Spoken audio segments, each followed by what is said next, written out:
राष्ट्रपति द्रौपदी मुर्मू ने 22 मई को राष्ट्रपति भवन में आयोजित रक्षा अलंकरण समारोह 2025 के पहले चरण के तहत वीरता पुरस्कार प्रदान किए। राष्ट्रपति ने सशस्त्र बलों, केंद्रीय सशस्त्र पुलिस बलों और राज्यों एवं केंद्र शासित प्रदेशों की पुलिस के कर्मियों को 4 मरणोपरांत सहित 6 कीर्ति चक्र और 7 मरणोपरांत सहित 33 शौर्य चक्र प्रदान किए। प्रधानमंत्री नरेंद्र मोदी ने 22 मई को राजस्थान के बीकानेर में 26,000 करोड़ रुपए की लागत वाली कई विकास परियोजनाओं का उद्घाटन और शिलान्यास किया। प्रधानमंत्री ने कहा कि भारत अब पिछले वर्षों की तुलना में बुनियादी ढांचे के विकास में 6 गुना अधिक निवेश कर रहा है, एक ऐसी प्रगति जिसने वैश्विक ध्यान आकर्षित किया है।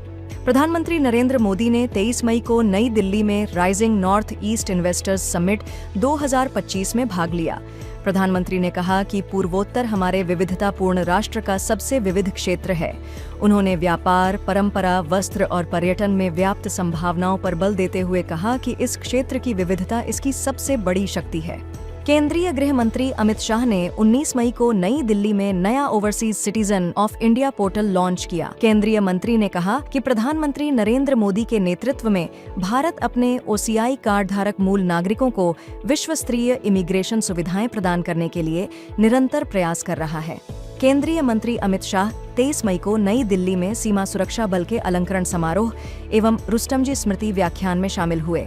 उन्होंने कहा कि बीएसएफ दुनिया के सभी सीमा सुरक्षा बलों में सर्वोच्च बना हुआ है और अपनी भूमिका को बहुत अच्छे तरीके से निभा रहा है। विदेश मंत्री डॉक्टर एस जयशंकर ने 23 मई को बर्लिन में जर्मन चांसलर से मुलाकात की। दोनों नेताओं ने आतंकवाद का समाधान एवं अन्य प्रमुख वैश्विक मुद्दों पर अपने विचार साझा किए। विदेश मंत्री ने 22 मई को बर्लिन में जर्मन बुंडेस्टैग के सदस्यों के साथ बातचीत की। उन्होंने भारत जर्मनी संबंधों के निरंतर विकास के लिए उनके मजबूत समर्थन की सराहना की।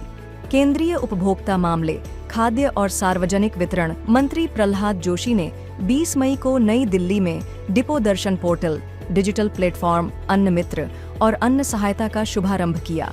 केंद्रीय मंत्री ने सरकार की सबसे कमजोर वर्गों तक पहुंचने की प्रतिबद्धता की पुष्टि की और कहा कि हमारा उद्देश्य सरकार की कल्याणकारी योजनाओं को अंतिम व्यक्ति तक पहुंचाना है।